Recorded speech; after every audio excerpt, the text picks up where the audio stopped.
Boa tarde a todos. Suponho que vamos dar início a esta sessão com Orhan Pamuk, cuja apresentação vou dispensar, porque certamente que todos os que estão nesta sala o conhecem, e passamos imediatamente à conversa. Thank you, Mr. Pamuk, for accepting our invitation. This is a meeting about freedom and freedom of speech. And in the 90s, you were tried with other authors because of your... In 2000. 2000. I thought it would be late 90s. Anyway, I had another one in late 90s. Oh, okay. That's the one, but about the Kurdish rights. The famous one is the Armenian genocide. Yeah, that was 2000. But first you had trouble with, for defending Kurdish political rights. And then there was all the controversy generated by your statements about the Armenian genocide.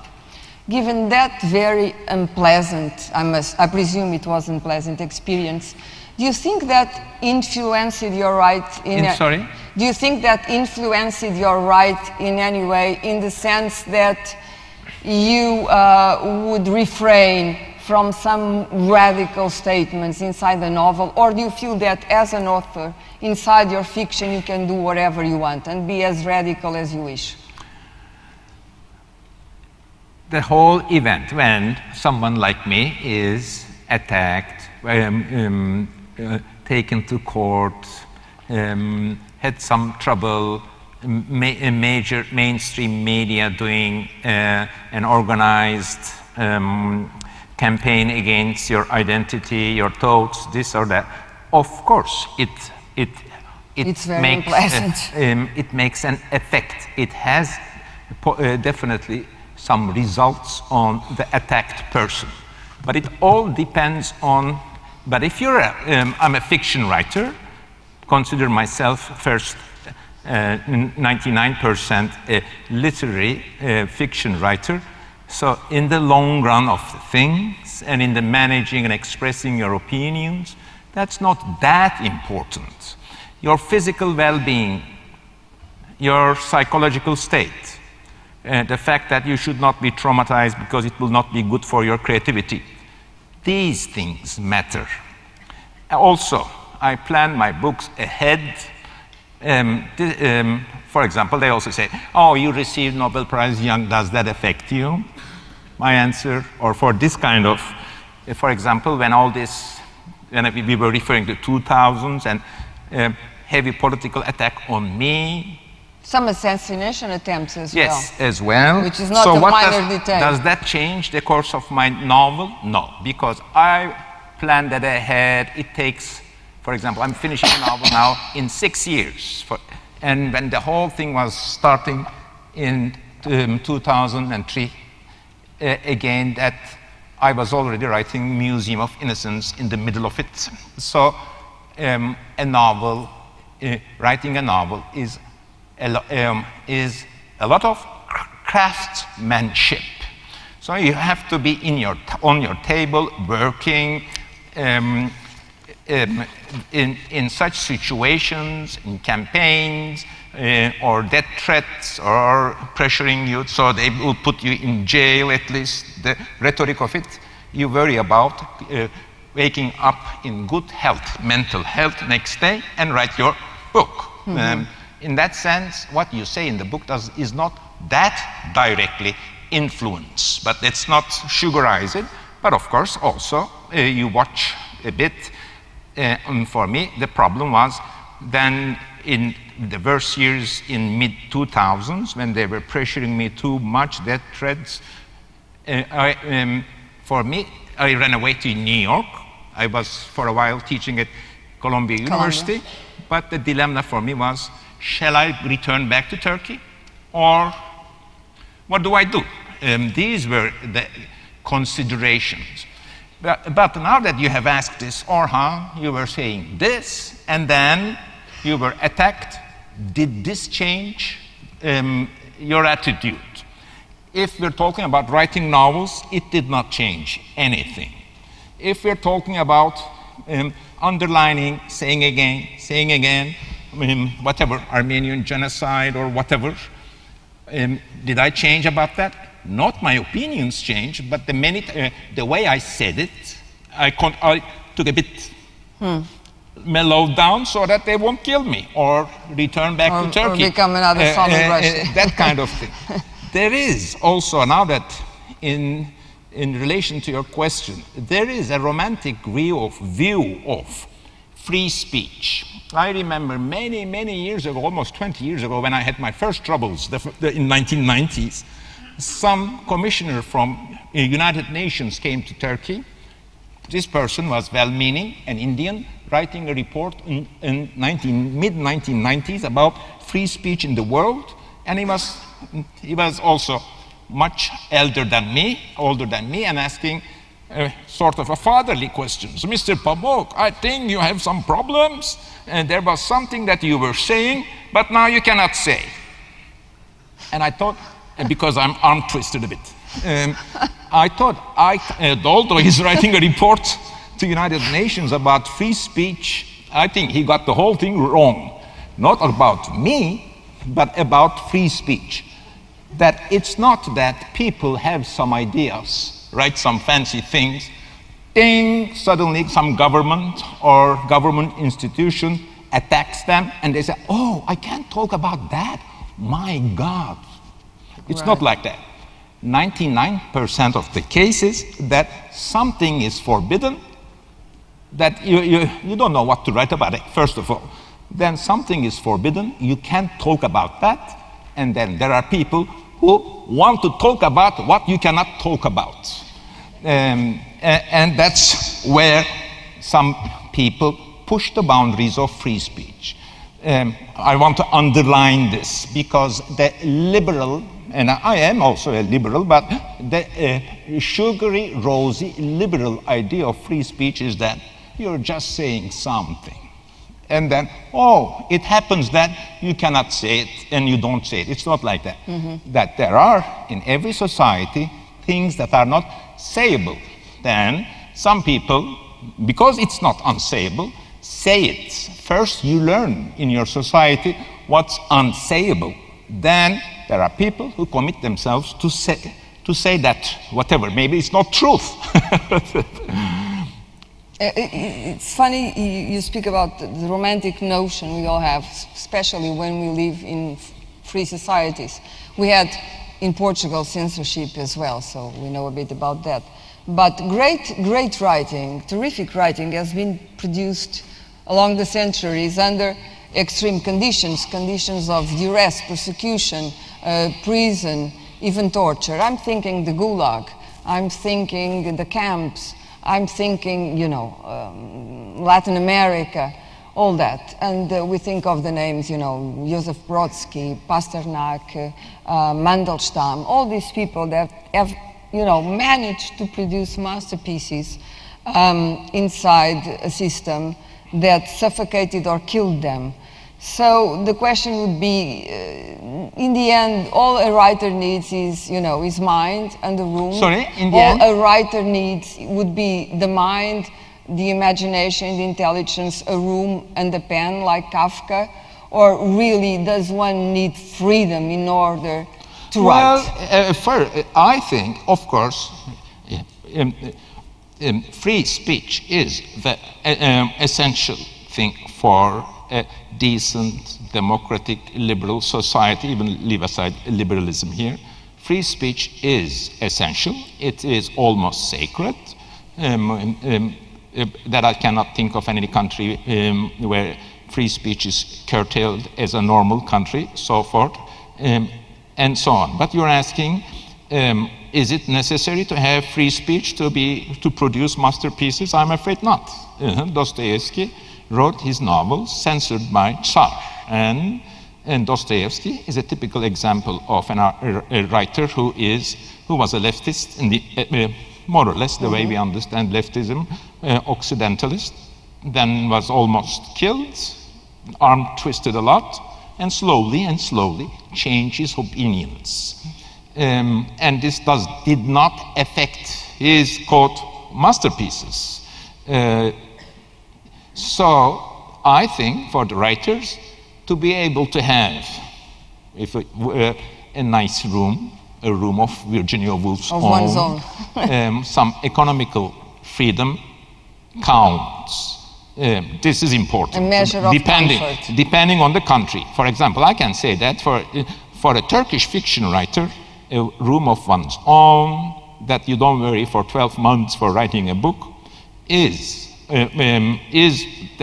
matters, is more important than the freedom we need, because there is some freedom to write the fiction you want. But in China or in Kazakhstan,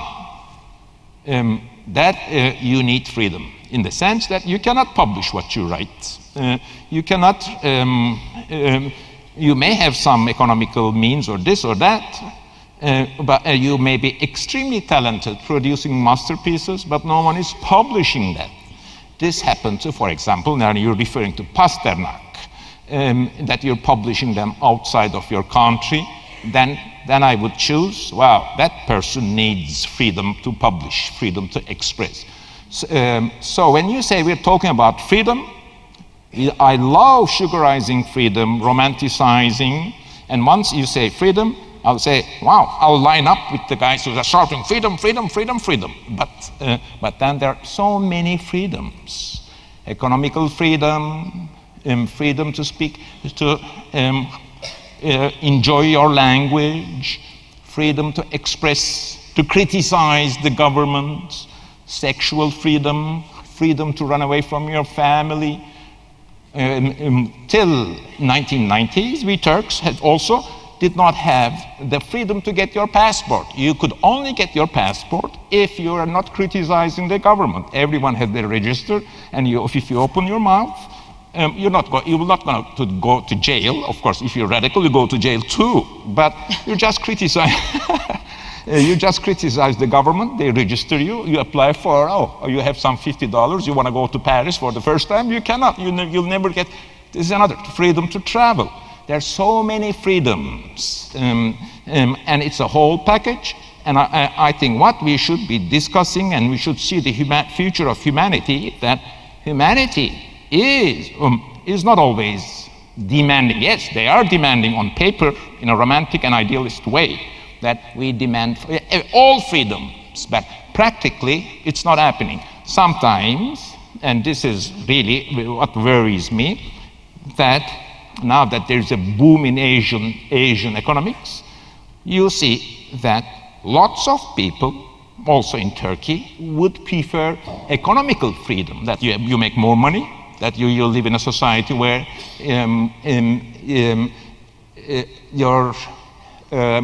the right to invest and produce is more important than express your attitudes. I'm worried about that in many booming Asian economies, nations, that economical freedom is less important than political freedom or free speech. Intellectual freedom. And that paves way for the authoritarian regimes in Asia. If the ruler serves you with an economical boom, you will, a lot of people do not worry about other freedoms. Precisely, you spoke about Asia, and let's talk about three great contemporary moments, three great expressions of freedom, collective, personal. Tahrir Square, Taksim Square, and now, at this very moment, Occupy Central in Hong Kong. And we had Occupy Wall Street before that. Tahrir, well, we all know where all those dreams went down the drain. Taksim, I would like you to talk about that moment that you called, I think, in a conversation with Simon Chama, a poetic moment. And the Occupy movements, who have been, going nowhere so far. Mm-hmm. But I would like to speak a bit about the Turkish moment, the Taksim Square moment. I am happy about Taksim Square events, and I see them this way, as an upper and middle class, secular middle and upper middle classes, demanding their secular liberties and expressing to the increasingly authoritarian government, saying that, oops, oops, enough. We're going to defend our rights. If it goes to that, going out to street. I was very happy about Taksim Square events in that context. That it was important in Turkish history, very extremely important, and it has also a very poetic side that people, no one organized these people. They, by themselves. Were you surprised with it? Was it totally unexpected? Everyone was surprised, so I'm a normal Turkish person. So I was also surprised in the sense that, that in fact, surprise effect was a part of it, that suddenly everyone is twittering and social media, and then everyone is aware of this construction development in Taksim. Maybe some 80% of the people were not even aware of it before it started. Then all the angers went in that, channeled to that event, and people, this is how I see it, who were upset by increasingly authoritarian attitudes of the government, and the people who were worried about the secular heritage of modern Turkish Republic went out into streets. But then there were more radicals who were hoping to overthrow the government, while if you go to elections, they would only get 5%, 3%.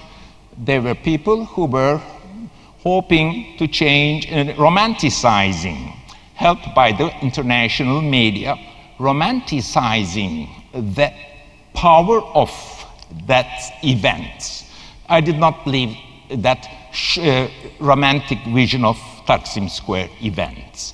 In the end, I thought the political, governmental change in Turkey should come through elections. But yes, individual liberties, if you attack them too much in the street, then yes, we secular people of Turkey have the right to show that we will defend our liberties, our secular liberties in the streets, because if there's no way to express it in the elections. But that had passed. So it was, I have seen from, especially from German media, that the Taksim Square events were not problematized, good guys and bad guys. I think it was more mixed. Erdogan was elected in the end. You have compared him to a sultan, I think. And I was in Istanbul myself during the 1st of May, and I was quite surprised by the sheer force of the police and the military presence on the streets. There were a couple of people manifesting themselves, and I thought it was completely unwanted for that kind of demonstration, of force. Do you think that, all things considered, and given the turmoil of the region, and as you know, Turkey has a war right next door in Syria and northern Iraq, do you think that, all things considered, Turkey has managed quite well, all along the historical process, to stay above the fray, to manage a couple of political freedom and secular liberties? Or do you think there's a real danger that this new brand of Islam, sooner or later, will get inside Turkish society? Because it seems to me that Istanbul is sometimes like a separate entity from the rest of the country. And I'm thinking of your book, Snow, which presents us to a very different picture of Turkey. It's not at all the Istanbul cosmopolitan, sophisticated cafe society we think Turkey is. Anyway, everybody says, oh, we want Egypt to go the way of Turkey. Turkey has managed. You think that even with all the sacrifices freedom that were made along the way that Turkey managed quite well? I don't. And Atatürk was, you know, right in the beginning. Your question is so broad that it's hard to answer with one single brush stroke. And also, I don't look at things as I'm not a government person, I'm not a politician, I'm not a statesman. And now that you have asked, is Turkey managing well? Wow, that I never asked this question to myself. I ask, is the citizens of Turkey are happy? Are they managing well? Are they happy with the state of affairs in the country? Minding too much what the government and state wants it and manages well is not my business. This is not how I think. I try to see political events. Who benefits from this? Who is happy about that? Is Turkey, can we enjoy life in Turkey? What would be best for our freedoms? Freedom to enjoy free speech, economical freedom, sexual freedom, and the feeling of security. But once, I think we are most of the time, we're very much influenced by international media who look at things, well, the French is not doing well these days, and what about the Germans, and what about Argentinians? There are also some bankruptcy problems. Are they real? That's not how I look at things. Or problems that I wrote about in my novel, Snow. Should the women who are about 18 enjoy going to universities wearing headscarves or not? This was the question some 15 years ago in Turkey. Not a question anymore, but at that time everyone had and they were of course all male men, secular men, and Islamists, whatever you call them, conservative men. They have very high opinions about what should be done, what should be this, what should be that. But the moment you begin thinking about matters of daily life, understanding problems, perhaps because I'm a novelist who works with people, who tries to see events through the eyes of people rather than the eyes of the government. Then I look at the problem with how women are definitely suffering, children, daughters of conservative people who want to go and educate themselves and who cannot go to the United States to wear their headscarves and go to university. They are obliged to stay in Turkey, but they could not go to universities because the government did not want this. So, one way of looking at it, well, we're all secular, don't let these people to universities. So let's defend our secular liberties or whatever. And then people with headscarf, what do? Women, 65–70% of Turkish population.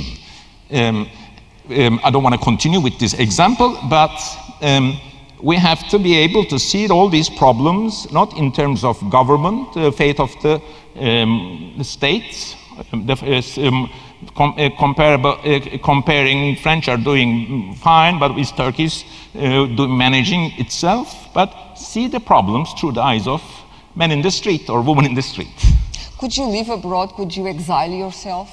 Or do you think you prefer? There were times in my life, just as I said, that I ran away because even the government, my friends, everyone was saying, Orhan, why don't you go to some place else a bit for a while?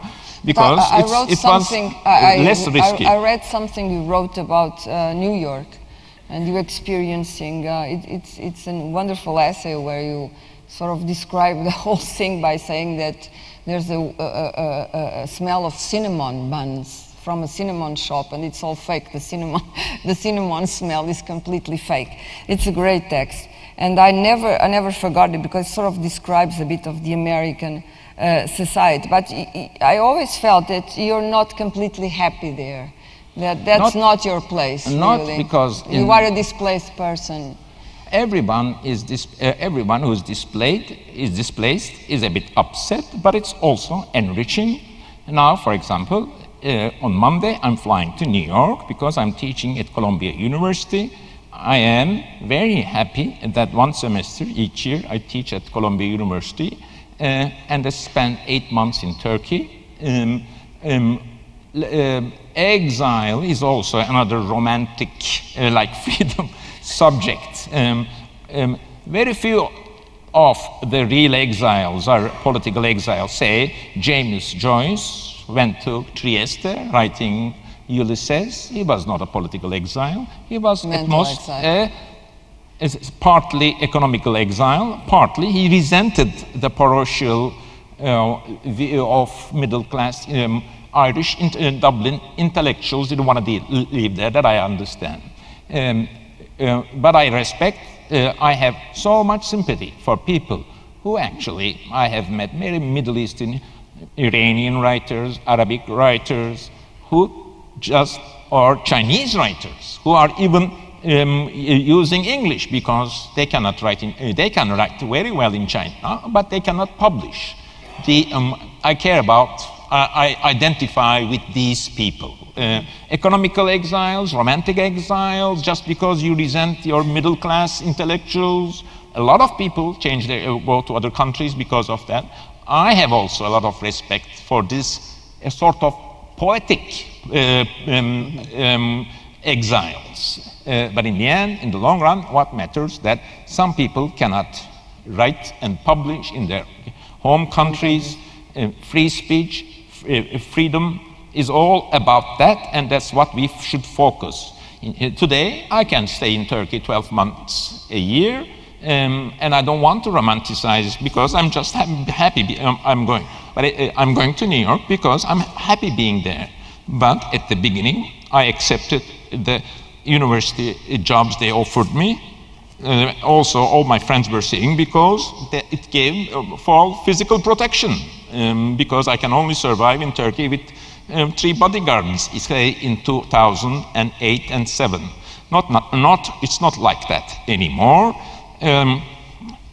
Let's go to another direction. Did the Nobel Prize confer you some sort of protection? Did you feel that? No, it made me a bigger target. This is also another illusion that people think that you get a Nobel Prize, they won't shoot you. No, it's the other way around. A Nobel Prize protects you from the official government attack, but there is a huge tradition of if the government cannot get rid of you through official and legal means, they arrange someone to do that, and then they disappear. They get rid of you from semi-official ways. I was talking about displacement because, in a way, Istanbul and your memories of Istanbul, of your own family, your personal history, is such a great part of your fiction. And you have your Museum of Innocence in an Istanbul street. And in a way, do you write when you go to New York, or you just write when you are in Istanbul? You still continue with this? Well, it's interesting. James Joyce wrote Ulysses in Trieste. I can write in an airplane. Anywhere. I can write anywhere. All the good writers I know, or the nervous and nerdy writers cannot write because he's in New York, then I wouldn't go to New York. Let's skip this question. Of course I write in New York. I won't go to a place where I cannot write. And this is elementary for all writers. Let's go to jihadism, which is another... Jihadism? Jihadism. And this is not a subject I'm an expert of. It's something that is in snow, where you go inside. I'd love to talk about Tolstoy and Dostoevsky, but I don't know jihadism. Well, but you wrote about jihadism. No, I wrote about political Islam. The word was even common, you know, I wrote in about snow, and that was a couple of years ago. Yes, I wrote so about... So you can go inside that mind and give it a point of view. Yes. But, okay, maybe jihadism is a wrong word here.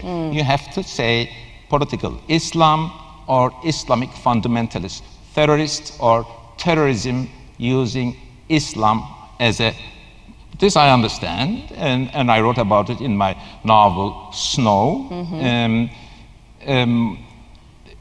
I have no political sympathy, of course, for this kind of thing, but I'm a novelist, and at the heart of the art of the novel lies human capacity to identify with someone who is not like you, Exactly. identify with someone who is living a totally, culturally, politically different life than you. I argue that if there is any moral obligation and I don't think this is a deep obligation, then the art of the novel makes the writer identify with someone who is different, thinking totally differently. So I decided to write one political novel, and I look at the spirit of the nation, the state of affairs in Turkey, through politics, and that's snow. And if you write a political novel in Turkey, you should write about the army, you should write about the little liberal intellectuals, the leftists, conservatives, and also one political Islamist. You wrote it before it was even, a thing. Yes, the funny thing about that I wrote, I was about to finish the novel, then 9/11 happens. And then, wow, I even mentioned twice in the book Osama bin Laden, because that I've read about him, found about him. He's one of the, not jihadist, but fundamentalist, whatever you call it. So, and also a Turkish journalist friend told me, Osama bin Laden is organizing some killings in Turkey. How do you know? Because I have he's a journalist, police friend who told me this or that, all secret. I'll even put this little funny anecdote in the book. Then now 9/11 happens. So I thought, my book is about to be published. So I deleted 2 mentions of Osama bin Laden because I didn't want to be seen as, this is what happened, and he immediately cooked a novel. Yeah, right. Opportunism. But on the other hand, political Islam is around not after because in the last 13 years, it's around in the last 130 years as a resistance to Western values, as a resistance to also Western imperialism, economical imperialism. It's a very,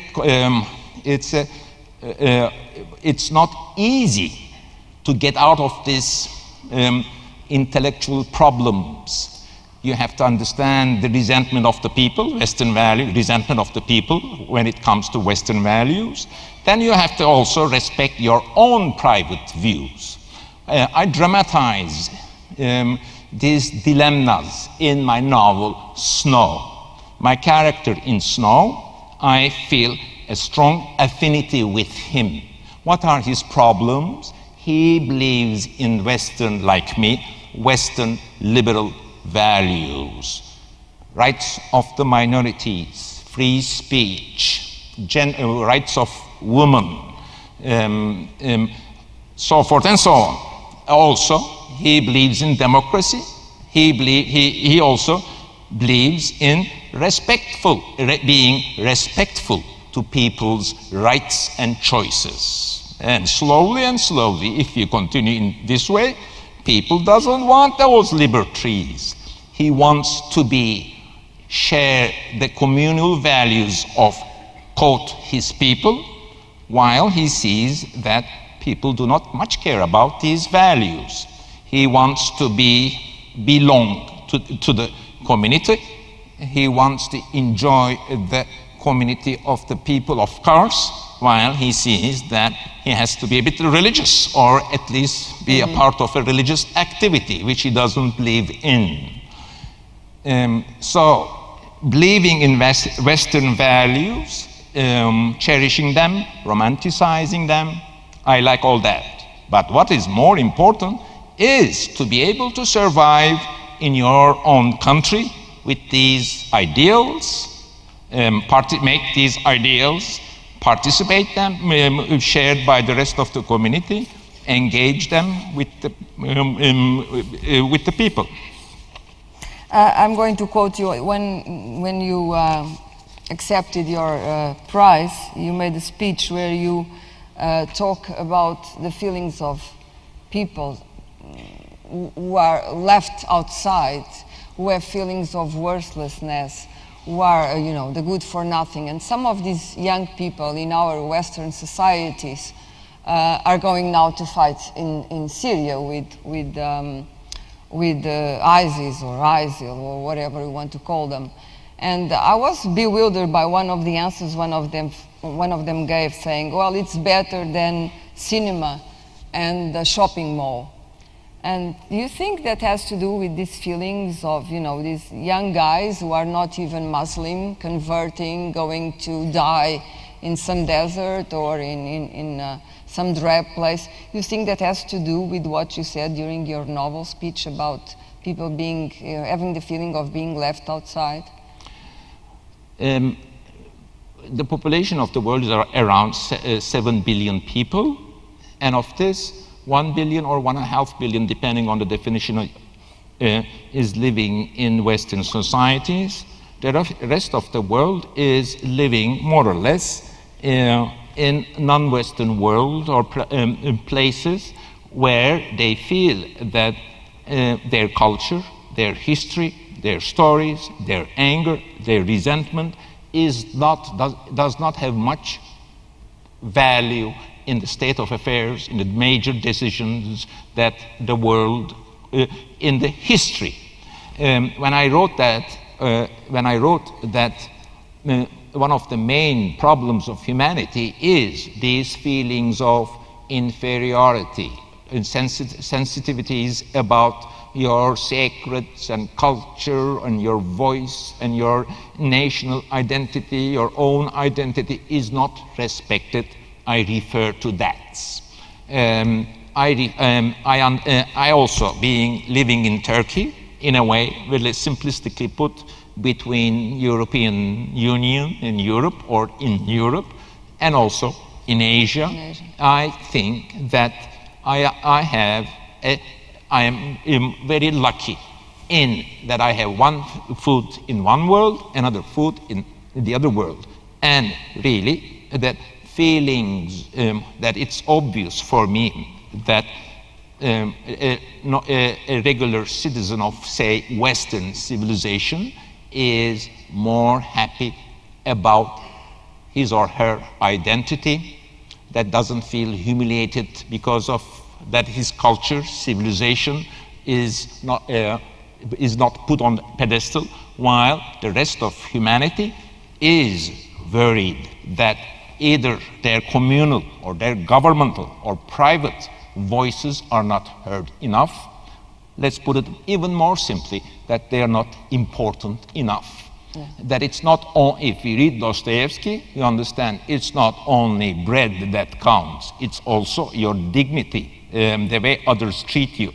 All the Dostoevskian heroes fight with each other not for bread, but they fight for vanity, dignity, how they respect each other, respect for religious freedom, freedom of fantasy, freedom about the future of thinking about the future of the nation, freedom about respecting or not respecting sacred things in that society.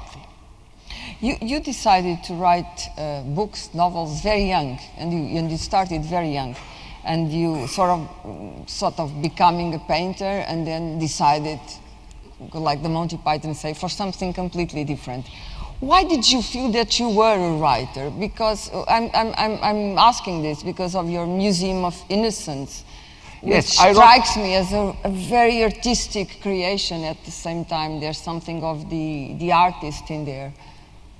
How did you switch? This is one of the most popular questions I've been asked, and I also asked this to myself, that as I wrote in my autobiographical book, Istanbul, between the ages of 7 and 22, I was raised and very ambitious about being a painter.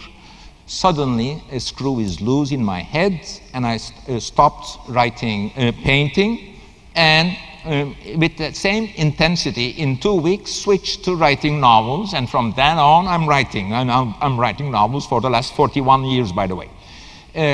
How did this happen? I did not know. And once I established myself, let's say when I was in mid-30s, as a more or less successful Turkish young writer, everyone somehow, everyone began to ask this question. And I did not have one-line answer. My answer is the Istanbul book itself. That it's the culture, it's the, that it's perhaps there is something related to the fact that in Islam, painting is not that free. Now that we're talking about freedom of speech, there's also freedom to paint. Not only you may have your freedom to paint at home, but you don't have much freedom to paint figural painting and hang it on a wall. Even if you have that, and we have that freedom in Turkey, you don't have the tradition of it. It's more important. You may have, if you have a tradition, I think it's more important than the freedom, because you get rid of the lack of freedom. In the end, you continue with that. So it's very complex. I also still paint. I like to paint when I have a glass of wine, and I'm really very serious about it. I always go to stationeries, buy material, paint at home. I can say that when I paint, at that moment, I'm a happy person compared to when I write. But when I write, I think I am more intelligent, more sensitive, and penetrate the world deeper than painting. While when I paint, I feel I belong to this world. I am singing like a child who's taking, or someone taking a shower and enjoying the time. Then you have to ask this question, asking myself this question. Well, is art and literature about the happiness of the artist or the writer, or expressing yourself or subscribing yourself to an ideal to express one idea? So I begin to get tormented about these options.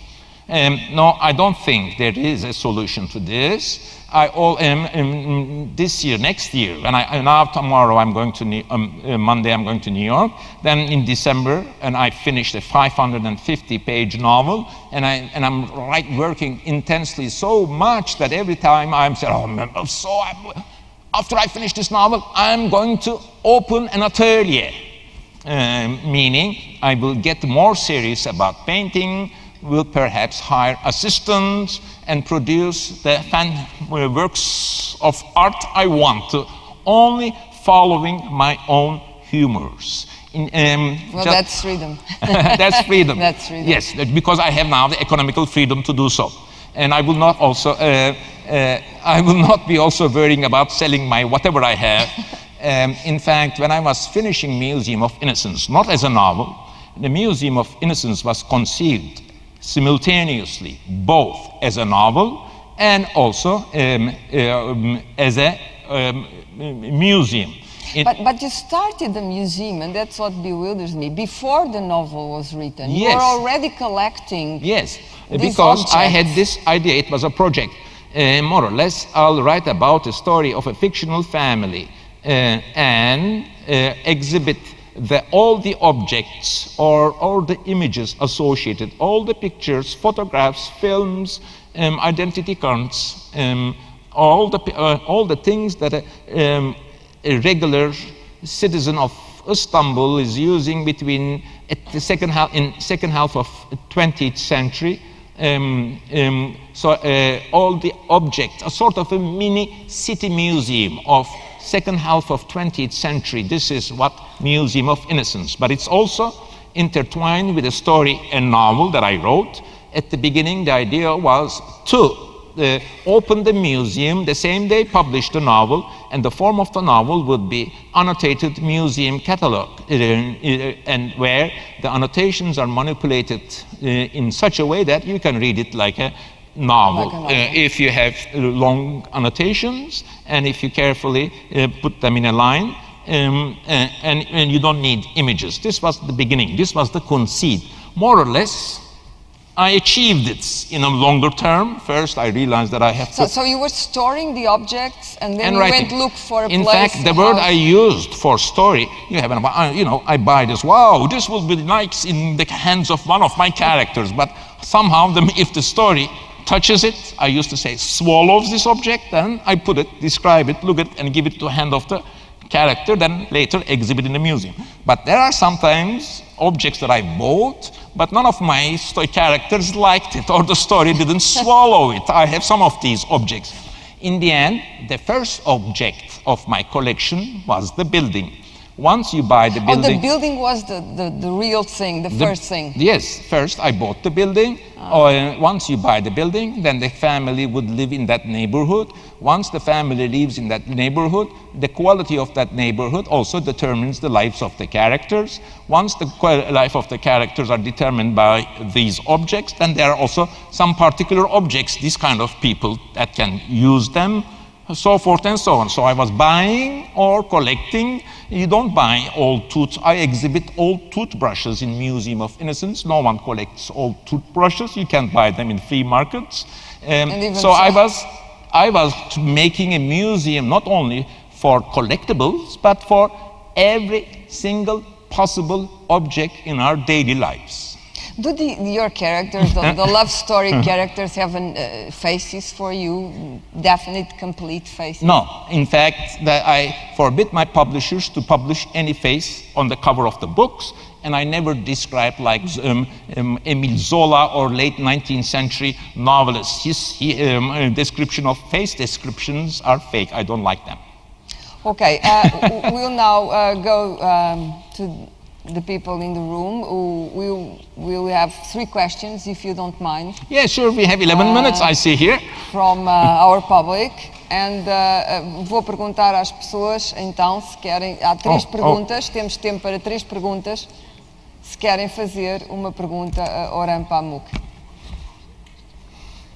Tem que se lutar e fazer em português. Em português? You have the translation. Fazer em inglês para eu. Boa tarde, estamos muito contentes de ter... Desculpe, não se ouve nada, não se ouve nada. Estava aflita. Boa tarde, estamos muito felizes por tê-lo entre nós.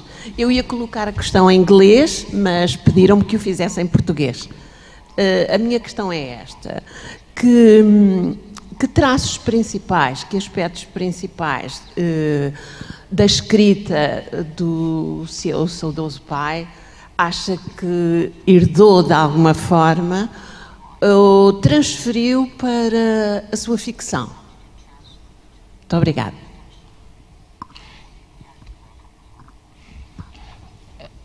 I inherited from my father. I inherited a lot of books from my father, or the joy of reading first. Respect for books, respect for ideas, respect for art and literature. This is what I learned from my father. He had a good library, and he was also not only advising read books, he was also reading books. Was an example, a great example in that sense. But that's what I learned from my father. I don't know psychology, other things I don't know. I don't want to go into that subject. Segunda pergunta.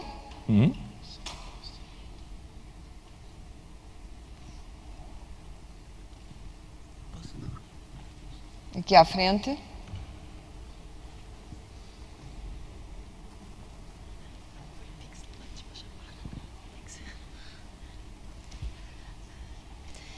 As a novelist, you say that you understand people completely different than you. My question is, as a human being, do you feel any sort of understanding towards fundamentalists?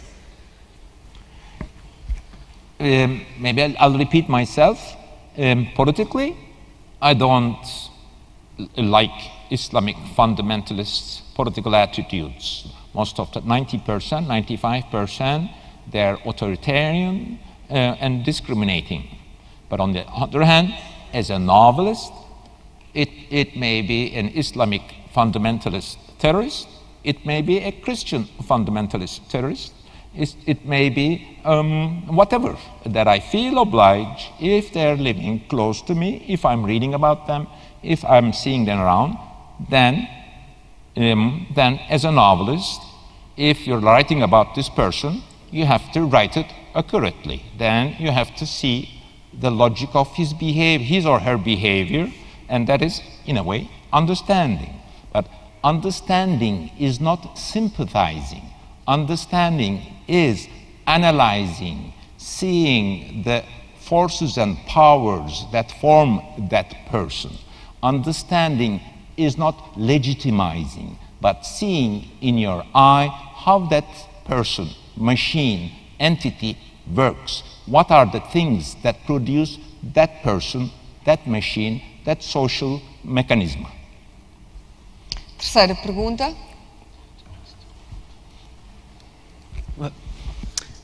Good afternoon. Thank you for your lecture. I will address my question in Portuguese. Tendo em conta que, como romancista, vê sobretudo a realidade através dos olhos das outras pessoas, como encara a identidade nacional turca? Ou seja, o povo turco vê as fronteiras que tem atualmente como Estado as suas fronteiras, ou num futuro vai procurar a agregação de outros povos, também de etnia turca, noutros países, para se juntarem ao seu país e à sua unidade cultural? Muito obrigado.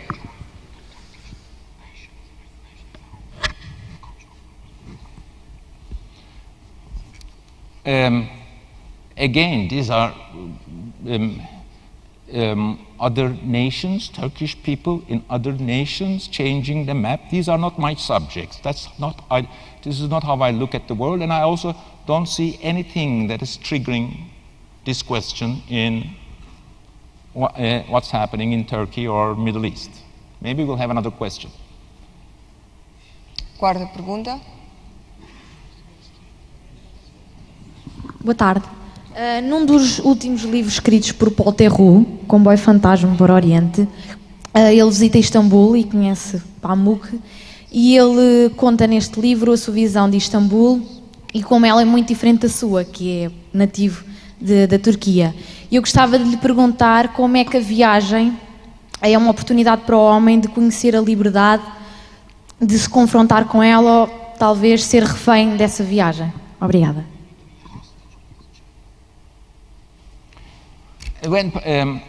Yes, you're right. I think this was in 2003 or 4 that Paul Theroux was writing a sort of a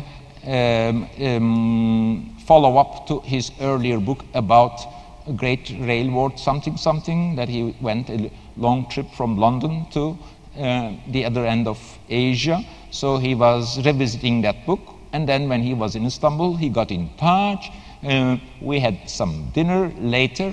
We have met again. He's my friend. I like and enjoy going out to dinner with him and chatting. He is a very smart, funny guy. This is my answer. Maybe we take another one. Well, you have a lot of writers using you. Salman Rushdie, Simon Schama, and some of them, you know, when you were in danger, personal danger, they stood out for you. Was that Maybe important? I'll talk about Saramago, whom I have met twice. Once when he came to Istanbul, I think in 2007. Then in 2000, again I think in the same year, that we have met again, this time in Cannes Film Festival, where I was a member of the jury, and a film that is based on one of his novels were also competing in one of the competitions. Mm-hmm. I liked him a lot.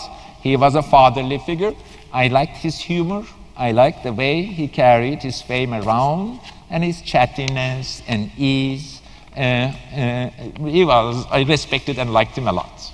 You are considered a public intellectual apart from the great writer that you are.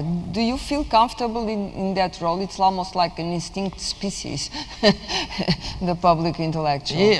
Yes, but then it's public intellectual is a long history. We started perhaps in mid-19th century, invented by Émile Zola, writers who defend about the French. Whole humanity learned it from the French, and I respect and follow that.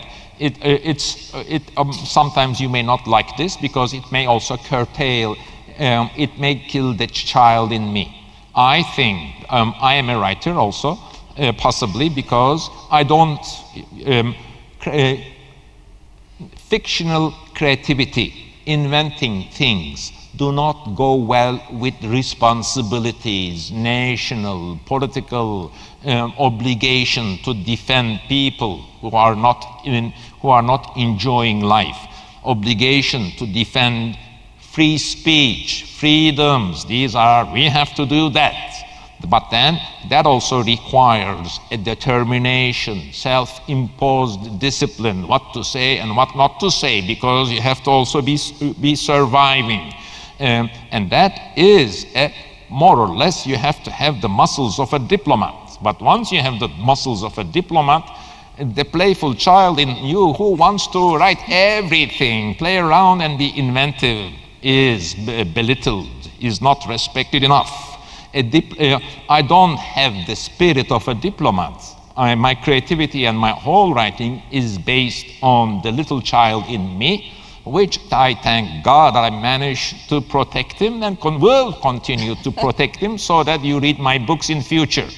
Yes, you listen to my voice because I kept that child in me alive and he helps me write these books. But if the child in me is dead, I will be writing so boring books. Whatever I defend, freedom, free speech, fight against Islamic fundamentalism, you wouldn't even care about me. So my first obligation is an obligation to defend the liberties or freedom of the child in me. Once that child helps me with my books, thank you, the child, then I go and help the others so that they also, if I can, defend liberties. When I was in trouble, all the writers, good writers, including Saramago, helped me sign petitions and defend me. I belong to this group, community, family of writers. I'm happy, proud to belong to them. Till the end of my life, I will defend the liberties of writers, fight against those who curtail free speech, but then I am no political person. By heart, by style, by sensibility, I want to continue to be a child who writes like who behaves like a child playing with his toys. I think that managing my life is defending my public persona and being part of the family of writers, defending, like Zola to today, liberties of liberal liberties that European civilization had invented, while on the other hand, the child and playful child in me also has a dark side. I also should respect that. All children misbehave. Yes.